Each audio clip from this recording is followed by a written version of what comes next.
sábado, mediodía, tarde, en el libro de Apocalipsis, capítulo 21, vamos a estar viendo la iglesia gloriosa.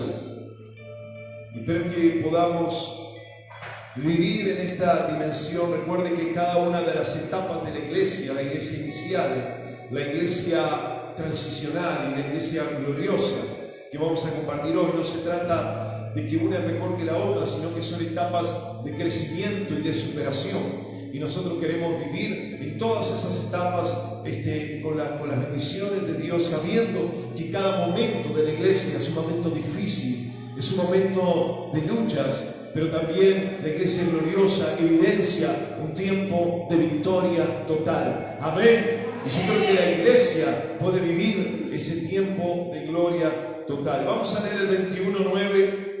Dice: después vino uno de los 7 ángeles que tenía las 7 copas llenas de las últimas plagas terribles y me dijo: acércate, voy a mostrarte a la novia, la que va a ser la esposa del Cordero. Y en la visión que el Espíritu de Dios me mostró, el ángel me llevó a un cerro grande, alto, y me enseñó la gran ciudad, la santa de Jerusalén, la ciudad santa de Jerusalén, la que bajaba del cielo donde está Dios. Repito, en la visión que el Espíritu de Dios me mostró, el ángel me llevó a un cerro grande y alto y me enseñó la gran ciudad santa de Jerusalén, que bajaba del cielo donde está Dios. La presencia de Dios la hacía brillar, y su brillo era como la joya, como el diamante, y transparente como el cristal. Amén. Lo vamos a leer el versículo 22 porque se hace ya muy tarde después de leerlo todo. Dice: la ciudad no vi ningún templo, porque su templo es el Señor, el Dios Todopoderoso, y también el Cordero. La ciudad no necesita de sol o la luna que la iluminen, porque el brillo de Dios la ilumina. Alguien diga amén. Y el Cordero, Jesucristo, es la lámpara.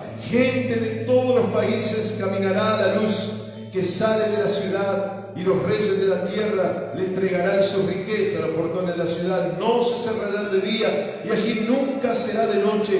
Le entregarán las riquezas y todo lo bello de los países, porque nunca entrará en ella nada que desagrade a Dios. No entrarán los que han adorado a dioses falsos, ni los objetos que hayan usado en su culto. Solo podrán entrar los que tengan anotado su nombre en el libro del Cordero. En ese libro están anotados los que recibirán la vida eterna. Cuando dice: Señor, anótame en el libro tuyo. Amén.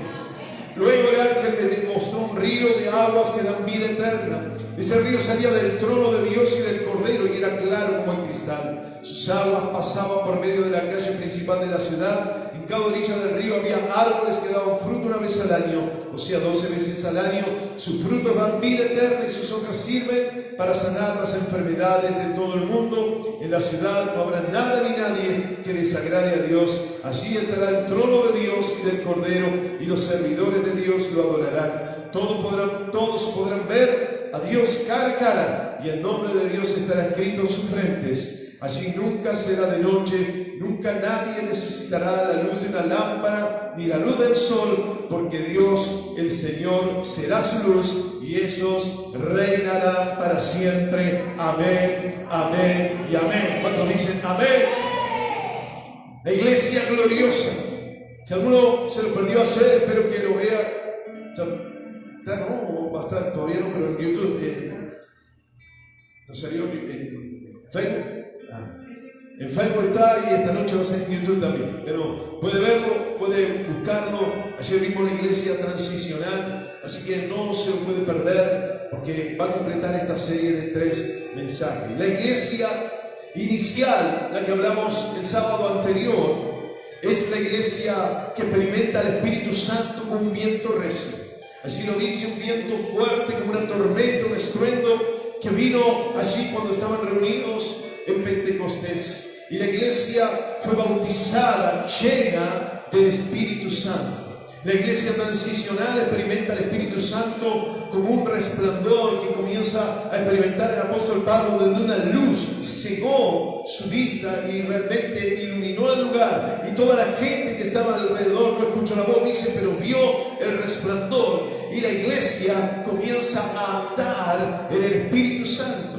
Porque la palabra del Señor no nos dice solamente que seamos llenos del Espíritu Santo. Hay personas que reciben esa unción del Espíritu Santo y después toda la historia de su vida cristiana es recordar aquel pasado, aquel momento, aquella situación donde algo sobrenatural vivió, experimentó, pero pasaron 5, 10, 15, 20 años y solamente escuchamos repetir la historia del pasado cuando fueron bautizados, llenos del Espíritu Santo. Pero la palabra del Señor nos dice, la iglesia transicional comienza a andar en el Espíritu Santo. El Señor dice ser llenos, pero también dice que andemos en el Espíritu Santo. ¿Cuántos dicen amén?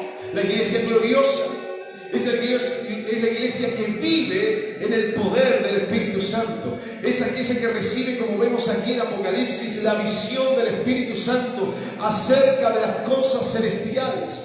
Es una iglesia que tiene los ojos espirituales abiertos para ver lo sobrenatural, para vivir en la dimensión de lo sobrenatural. En este caso, la nueva Jerusalén, la iglesia del Señor, descender del cielo con poder. ¿Cuántos dicen amén? Es necesario ser llenos, es necesario ser bautizados en el Espíritu Santo. Alguien diga amén. Pero también debemos andar en el Espíritu Santo, caminando junto con las señales, los prodigios, los milagros del Señor. Pero también debemos vivir en la dimensión total del Espíritu Santo de Dios. Amén. La iglesia gloriosa es una iglesia que todavía dice aquí la palabra, es la novia. Por eso enfatizo esta parte. Dice la que va a ser esposa. No está desposado todavía, por eso ya, pero previamente tiene la visión. Juan tiene la visión de la novia que va a ser esposa, pero se anticipa al Señor a mostrarle la gloria de la iglesia del Señor. La iglesia gloriosa comienza a manifestarse en la tierra. Esto es fundamental y lo vamos a ver y lo vamos a comprobar bíblicamente aquí en la palabra. Porque algunos dicen la iglesia gloriosa será cuando Cristo venga en gloria la segunda vez y la iglesia se reine. Por supuesto, esa es la iglesia gloriosa, pero esas características comienzan a mostrarse, comienzan a manifestarse, comienzan a invadir a la iglesia aquí en la tierra. Amén. ¿Por qué, hermano, le digo esto? No le estoy diciendo cualquier cosa, sino se lo muestro. Dice el 21:10 que estuvimos leyendo recién, dice que vi a la Santa Jerusalén, a la iglesia de Dios, descender del cielo, ya preparada y lista. Es decir, que la iglesia invade la tierra. La iglesia gloriosa está invadiendo la realidad terrenal. Alguien diga amén. La iglesia gloriosa es una iglesia que, como dice aquí la palabra, tiene algunas características. Por ejemplo, dice allí en el 22:3, sirve para sanar las enfermedades del mundo. Hermanos, si la iglesia ya estaría en gloria, si ya estaría establecida después de toda la parucía y todo la segunda venida y todo lo demás, no va a haber más enfermedad. Pero lo que está diciendo es que la iglesia desciende, la gloriosa desciende para sanidad del mundo. Alguien diga amén. Es decir, que nosotros ya estamos teniendo la capacidad de sanar al mundo que está enfermo. ¿Cuántos dicen amén? Por eso la iglesia gloriosa no será solamente la que viva eternamente con el Señor, sino la que se comienza a manifestar en la tierra. Pero también dice aquí, hay aún reyes terrenales, 22, 24, la gente de todos los países caminará a la luz que sale de la ciudad y los reyes de la tierra le entregarán las riquezas. Hermano, no está hablando de los reyes del pueblo de Dios, sino de la tierra. Es decir, que en esta tierra donde la iglesia gloriosa ya está obrando, hay reyes terrenales, reyes que no pertenecen al pueblo de Dios, que comienzan a reconocer el poder de la iglesia de Jesucristo. Alguien diga amén. Por eso es tan importante que sepamos que la iglesia gloriosa no solamente se refiere a aquella eterna. Voy a enfatizar esto, porque si no alguno se va a confundir. La iglesia gloriosa está mostrando ya sus características en esta realidad hoy, 2020. La iglesia puede ser esa iglesia gloriosa esa iglesia o debe tener esas características de la iglesia gloriosa. Alguien diga amén. La iglesia gloriosa, hermanos, tiene características importantes que debe adoptar.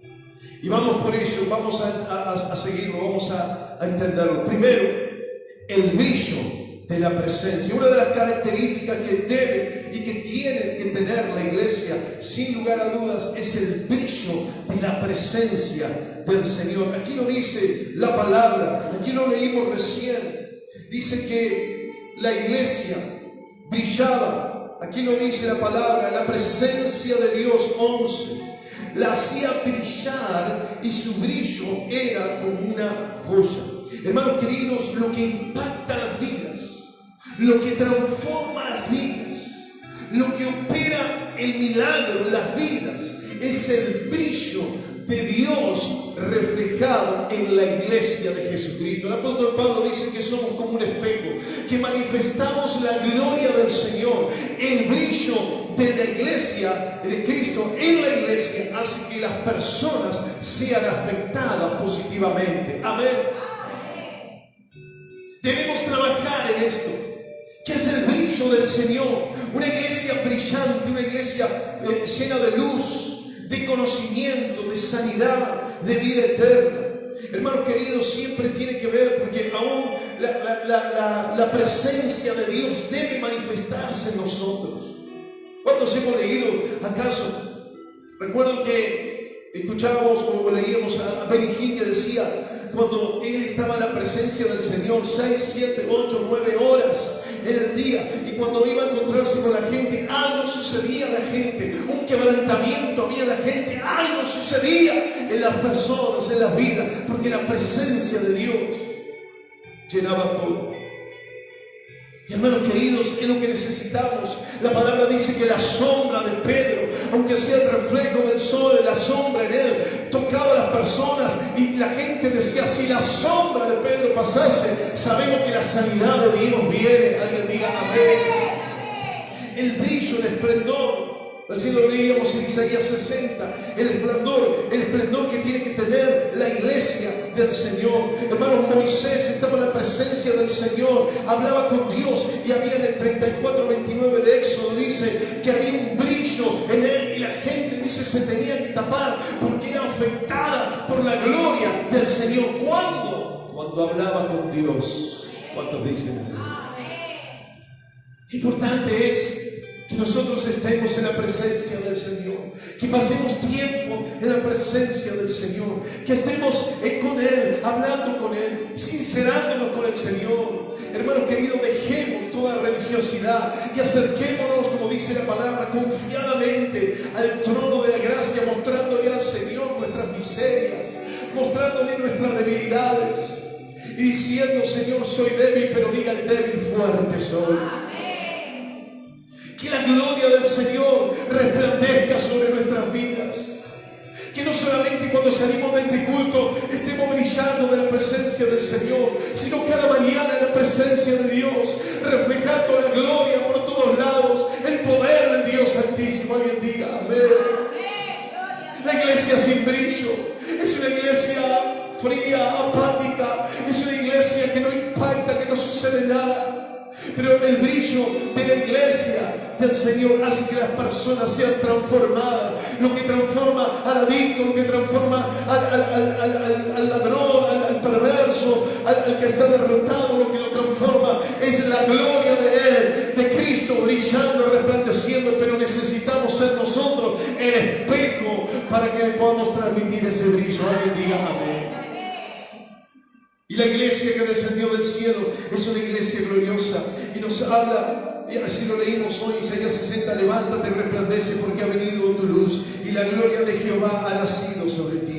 Nos habla de la joya, el diamante y el cristal. No hay tiempo para explicarlo, pero la joya habla del valor que tiene la iglesia. Hermano, cada uno de nosotros, los más pequeños, dice la palabra, son de tal importancia. Allí también en Isaías 49 dice, soy de gran valor. El pueblo de Dios, cada uno de nosotros somos valor, somos de gran valor para este mundo. Hermanos, siempre decimos, la reserva de santidad, la reserva moral de este mundo es la iglesia de Jesucristo. joya. Somos cada uno de los cristianos, la joya. Pero también habla del diamante que se caracteriza por esa dureza. Es aquel mineral más duro que hay.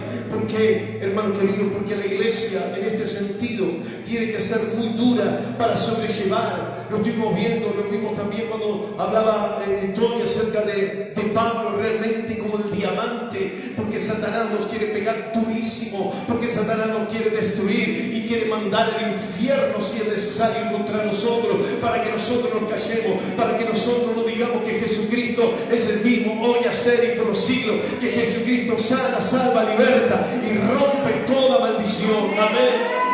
Y hermano, pero somos como el diamante, no seremos quebrantados. La iglesia gloriosa no será quebrantada. Alguien diga amén.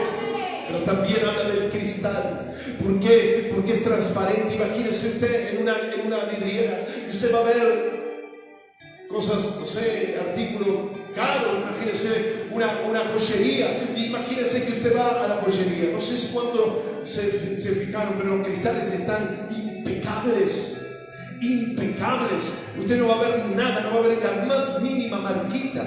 Están preparados, limpiándose para que sean realmente transparentes, y así tiene que ser la iglesia, porque la iglesia si es un cristal o es una vidriera sucia, manchada, opaca, entonces la gente pasa y hasta asco le da pasar por ahí y se está perdiendo la joya del evangelio. Pero cuando nosotros somos translúcidos, la gente puede ver la gloria del Señor. Alguien diga amén.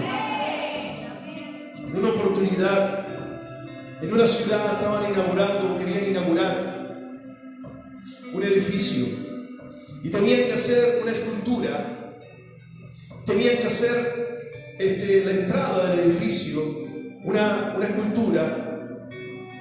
En aquel lugar, la misma escultura, dos piedras que estaban en la entrada, a la izquierda y a la derecha. Así que llamaron a dos maestros escultores de los mejores que se conocían en aquel tiempo, porque tenían que hacerlo en cierta cantidad de días, tenían que trabajar mucho en esas piedras grandes que estaban a la entrada. Así que llaman a los maestros escultores y comienzan a trabajar. Y el que está a la izquierda comienza a pulir la piedra, comienza a darle pulimento, y el de la derecha también hace lo mismo, comienza a pulir la piedra, comienza a esmerillar la piedra. Y ahí estaban trabajando, tenían cierta cantidad de días. Y el de la izquierda, pasando unos días, comenzó a tomar sus herramientas y comenzó a darle forma a esa piedra, y comenzaba a golpear la piedra con sus distintos materiales que tenía, herramientas para esculpir. Y el de la derecha, cuando pasaron los mismos días, mientras que el otro ya estaba trabajando con herramientas de primer y de segundo nivel, el otro seguía puliendo y seguía puliendo y seguía puliendo la piedra. Y el de la izquierda miraba con asombro, porque él decía: esto es mucho trabajo, tenemos un tiempo limitado. Y este hombre sigue así, bueno, pero él se dedicó a lo suyo y trabajaba y le daba los rasgos más finos, más delicados, más hermosos a la escultura. Y realmente era una obra de arte que se estaba formando tremenda. Y así pasaron días y días y se acercaba más de la mitad del tiempo que tenían. Y el de la derecha seguía puliendo y seguía puliendo la piedra. Y se acercaba pronto la inauguración. Todo el pueblo estaba esperando ese edificio que tenía que inaugurarse con estas esculturas. Así que ya en los últimos días el hombre le estaba dando sus retoques, el de la izquierda, el maestro le estaba dando los retoques, y era una escultura tremenda, realmente digna de un maestro. Y el de la derecha seguía puliendo y puliendo, y había como una rareza en el escultor del lado izquierdo que estaba trabajando en ese lugar. Y decía: eso faltan 24 horas, ¿qué va a pasar? Así que el hombre termina su obra de arte, la tapa, y ve que el de la derecha sigue puliendo y puliendo y se va. Y al otro día era la inauguración. Estaba todo el pueblo, estaban todas las autoridades, estaban todos preparados. Y cuando llegan al edificio, los dos estaban tapados con telas de un lado y con telas del otro lado, las dos esculturas tapadas. Uno había trabajado, esculpido y todo lo demás durante días, casi un mes trabajando, el de la izquierda. y el de la derecha estaba puliendo hasta el día anterior, las últimas horas anteriores. Y de pronto llega el momento y destapan la escultura del lado izquierdo y el asombro de la gente, el asombro de todos aplaudiendo, tremendo, diciendo: ¡wow! Se escuchaba una obra maravillosa, magnífica, realmente impresionante. Y todos en una especie de silencio raro tiran el trapo, la tela que cubría a la escultura de la derecha. Y para qué decirlo, el asombro fue más grande, fue realmente ensordecedor el ruido que hacía la gente admirado, porque había una escultura de la misma capacidad y calidad que del lado izquierdo. Aún dice que tenía como una luz diferente y era tremendo, y la gente aplaudía a estos maestros porque las dos esculturas estaban espectaculares. Entonces el maestro no podía salir de su asombro, el que estaba del lado izquierdo, y comenta, le dice al de la derecha: pero ¿cómo hizo usted? Yo estuve días y días esculpiendo y yo lo vi a última hora de la noche que usted estaba puliendo. Y el maestro de la derecha dice: solamente he pulido, y lo que sucede es que mi piedra refleja su obra de arte. Hermanos queridos, así es la iglesia del Señor. Cuando nosotros decimos que la iglesia pasa las penalidades, es porque Dios está puliendo nuestra vida, es porque las pruebas que está pasando está puliendo nuestra vida para que nuestra vida tenga brillo, porque algunos se esfuerzan en hacer buenas obras, algunos se esfuerzan en ser santulones, algunos se esfuerzan, pero tenemos que dejar que Dios obre, el Espíritu Santo pura, el Espíritu Santo trabaje en nuestra vida para que se refleje la gloria de Dios. Alguien diga amén. En esta mañana, dale un fuerte aplauso al Señor y diga: Señor, que la gloria del Espíritu Santo se refleje en mi vida. Ese es el brillo que tiene que tener la iglesia, brillando en la santidad de Dios. No esté buscando hacer obras, no esté buscando hacer cosas de hombre, solamente deje que el brillo de Dios resplandezca en su vida. Amén. Espíritu Santo, levante su mano y diga: trabaja en mí, pule mi vida, Señor, pule mi carácter, pule mi carnalidad, sácalo, Señor, trabaja, esmerina, Señor, todo lo que no te agrada de mi vida, porque necesitamos la gloria y el brillo del Señor. ¿Cuántos dicen amén? La iglesia gloriosa, hermanos queridos, tiene el templo que es Cristo, su templo es Cristo. Hermano querido, versículo 22 del que leímos, así dice la palabra: en la gran ciudad no vi ningún templo, no hay templo en la gran ciudad. Hermano querido, ¿por qué? Y también el 14 nos habla de murallas. Así dice el 14: la muralla estaba construida sobre 12 rocas y cada roca estaba escrito uno de los nombres de los 12 apóstoles del Cordero. Es decir, hermanos queridos, que la iglesia, la nueva Jerusalén, la iglesia gloriosa, nos habla de murallas y de roca. ¿Por qué? Porque la iglesia gloriosa tiene murallas porque tiene una protección.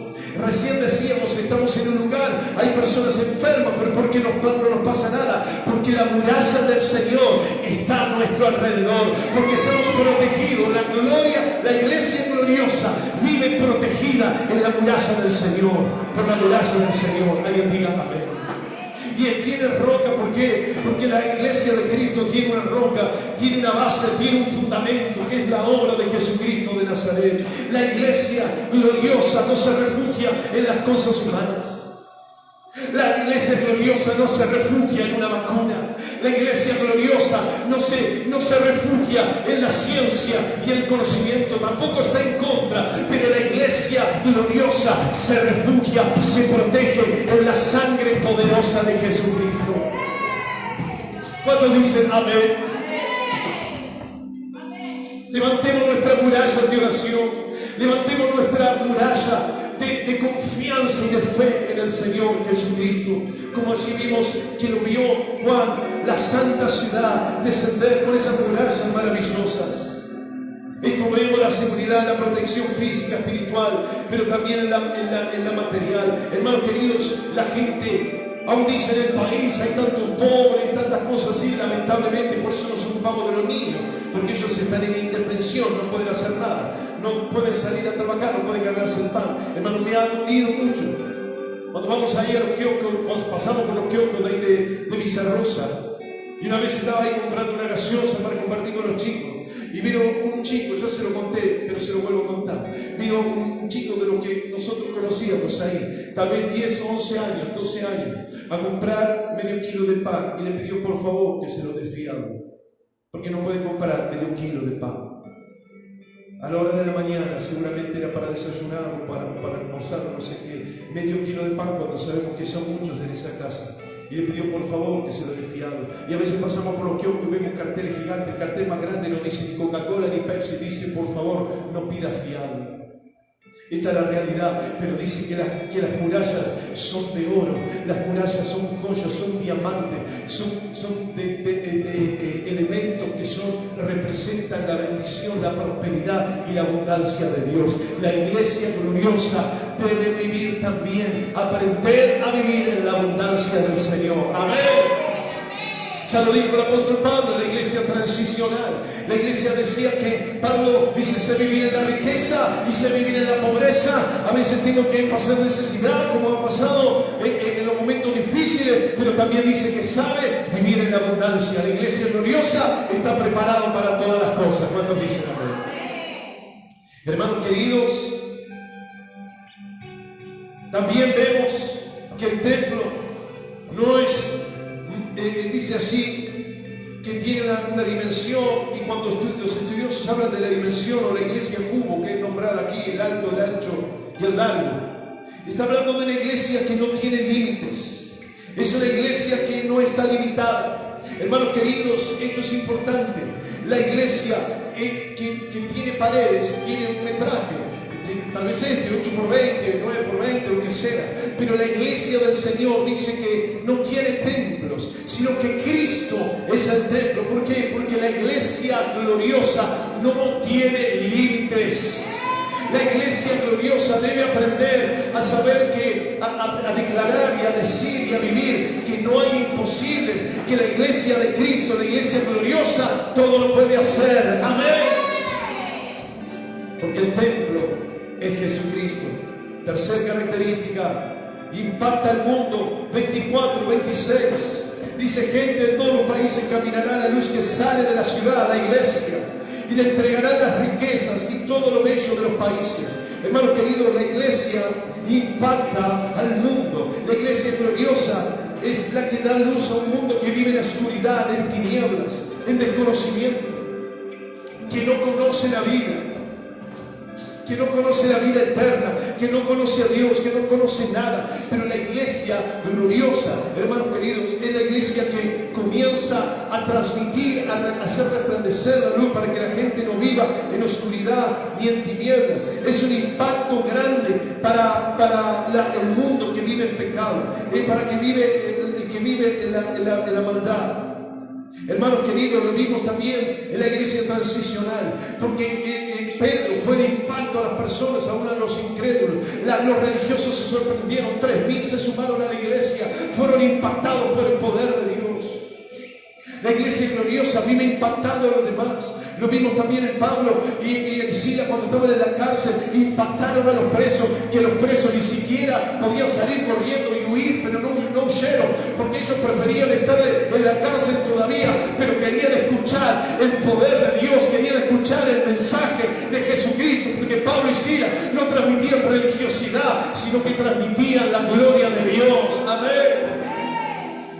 Hermanos queridos, la iglesia gloriosa es una iglesia de impacto. Los reyes de la tierra son impactados, dice, hasta el punto que le dan las riquezas, que le dan las ganancias a la iglesia de Cristo. Alguien diga amén. No hay tiempo, hermano, quiero avanzar. Número 4, se establece en el río. Esto lo vimos claramente en la vigilia. La iglesia se establece en el río. Como lo vimos, una ciudad existe por causa del río, y si no hay río, no hay ciudad. La iglesia gloriosa vive en el río, depende absolutamente del río.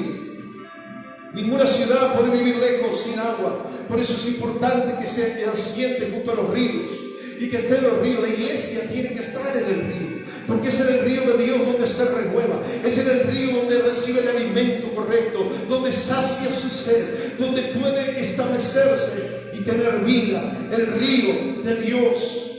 Hermano querido, la iglesia gloriosa tiene su vida establecida en el río, que es nada más ni nada menos que el Espíritu Santo de Dios. ¿Cuántos dicen amén? Sin el Espíritu Santo no hay nada. Sin el Espíritu de Dios no hay nada. La iglesia, como vimos al comienzo de la iglesia inicial, antes que venga el Pentecostés, ni siquiera era la iglesia inicial, sino la que se estaba preparando para iniciar. Era una iglesia fría, una iglesia perdida, era una iglesia que estaba todavía mirando al cielo, diciendo: oh, ¿qué pasó con Jesús?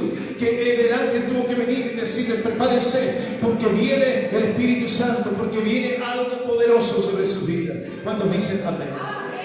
Y esta iglesia que recibe al Espíritu Santo se establece en el río, porque dice: lo que sucede en el río es para vida eterna. Allí lo dice la palabra.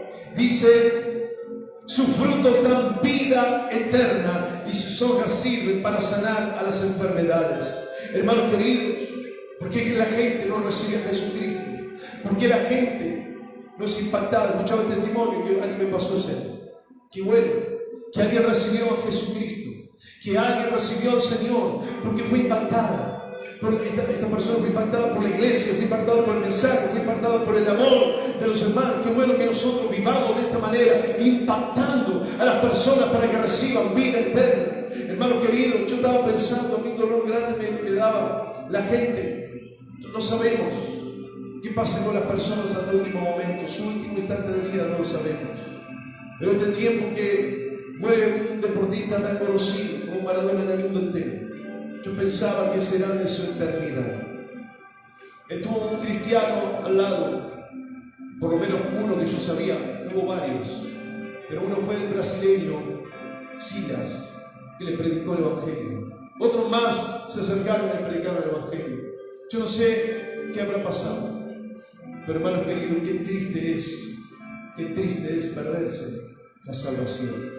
Por eso la iglesia que vive en el río puede transmitir vida eterna, puede impactar a las personas dándole el mensaje de salvación. Pero también la que se establece en el río dice que su hoja, que los árboles que dan hojas son para sanidad de las naciones. Kathryn Kuhlman cuenta, también las personas que estuvieron con ella cuentan acerca de su ministración. Ella estaba allí en el lugar, en el altar, realmente una presencia de Dios. Todo el mundo lo dice, que estaba en los cultos, creo que fue la década del 60, el siglo pasado. Y estaban los cultos, y ni siquiera alcanzaban a orar por sanidad, ni siquiera ponían las manos sobre nadie, pero había una gloria del Señor, había una presencia tan espesa, tan poderosa del Señor, que la gente, sin que nadie hable, solamente la presencia del Señor tocaba las vidas, y las personas daban testimonio de sanidad, de milagros, oídos sordos que se abrían, personas que comenzaban a hablar, que eran sanadas de cáncer, de un montón de cosas. Ni siquiera se oraba, era la presencia del Señor, porque el río debe estar en el medio de la iglesia de Jesucristo. Amén. Hermano, nuestra vida tiene que estar el río de Dios. El río de Dios es provisión. El río de Dios dice que sale aquí, lo leo, y dice: ese río salía del trono de Dios y del Cordero, y era claro como el cristal. Sus aguas pasaban por medio de la calle principal de la ciudad. La iglesia, Dios, el Espíritu Santo, el Espíritu Santo, el Espíritu Santo, el Espíritu Santo debe ser lo principal en nuestra vida. Debe vivir en nosotros. Debe correr como ríos, como dice en Juan 7:38, de su interior correrán ríos de agua viva, que es santa para vida, vida eterna es lo que da el Señor por medio de este río. Alguien diga amén. Y lo último, ya no hay tiempo, lo último, solo se lo nombro: la iglesia gloriosa reina. 22:5. Dice: así nunca será de noche, ni se necesitará la luz de la lámpara ni del sol, porque Dios, el Señor, será su luz, y ellos reinarán para siempre. Amén y amén. En Apocalipsis capítulo 5:10 dice que el Señor nos hizo reyes y sacerdotes y reinaremos sobre la tierra. Hermano querido, cuando Cristo vino la primera vez, porque esperamos la segunda venida, ¿cuántos dicen amén? Pero cuando vino la primera vez, el Señor dijo: el reino de los cielos se ha acercado, el reino de Dios ya está entre ustedes. Algunos están esperando para reinar, pero hermano, la iglesia gloriosa ya puede reinar, porque Jesucristo está entre nosotros y nosotros debemos, el reino de los cielos se ha establecido, dijo Jesús. Nosotros podemos reinar, debemos reinar. Póngase de pie, por favor. La iglesia de Cristo debe reinar. La iglesia de Cristo debe ejercer gobierno. La iglesia de Cristo debe ejercer autoridad. La iglesia de Cristo debe enfrentar toda situación en este tiempo. La iglesia gloriosa toma el dominio, toma la autoridad sobre la tierra, sobre la naturaleza, sobre Satanás y sobre todo lo que hay. La iglesia debe recibir nuevamente el Edén que se perdió. ¿Cuántos dicen amén? Cerremos nuestros ojos y decirle: Señor, yo quiero ser esta iglesia gloriosa. Yo quiero brillar y que resplandezca la gloria de Dios en mi vida.